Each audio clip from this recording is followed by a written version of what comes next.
I thank God I woke up. The Ku Klux Klan woke up this morning.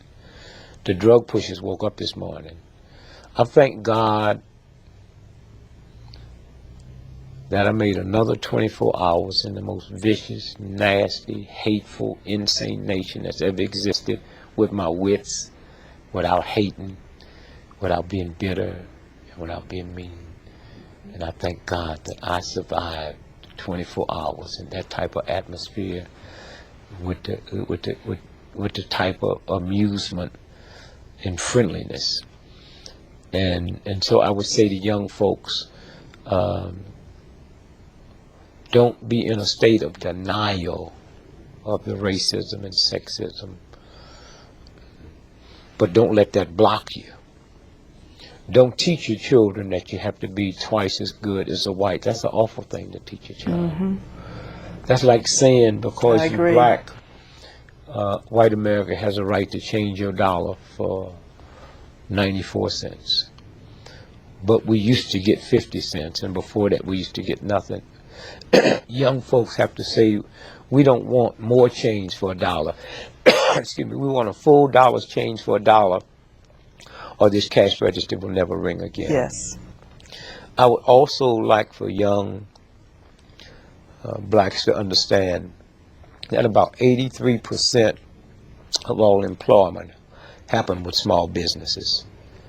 And excuse me, if you don't have a small business, then you have nobody to work for you. And I would say to young blacks, get into entrepreneurship.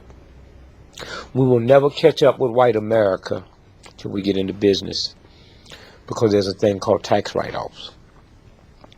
And if you have a job and come together, 10 of you, and open up a corporation and have somebody run it, you hiring somebody to run it, but you have tax write-offs. 98% of people that fly first class on airplanes would not be there if that wasn't a write-off.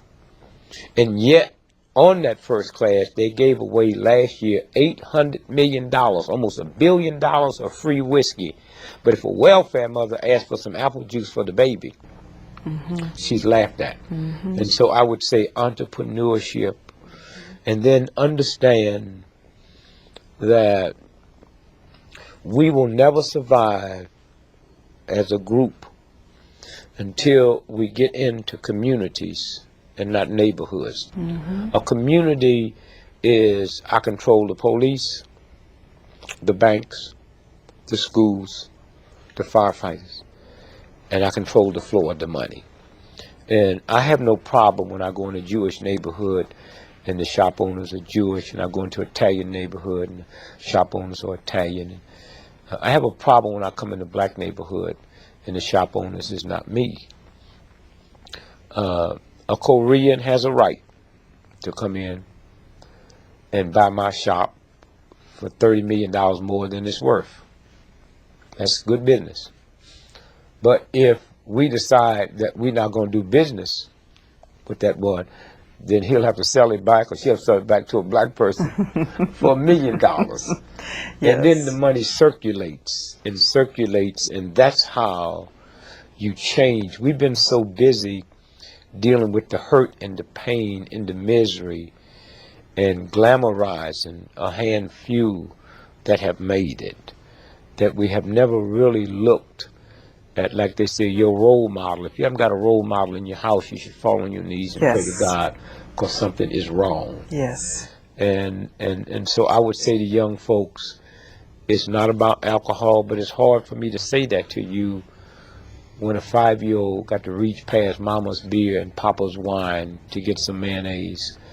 I would also say to young folks that the number one drug that will wipe you out is not cocaine, it's not heroin, it's marijuana. And they deliberately make that a recreation drug, but it stays in the muscles, it stays in the blood, and it will wipe out your memory bank.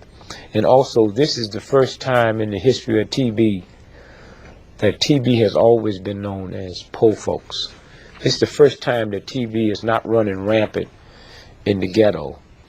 It's running rampant in middle income white America, because it's the marijuana that they spray, and that's no accident.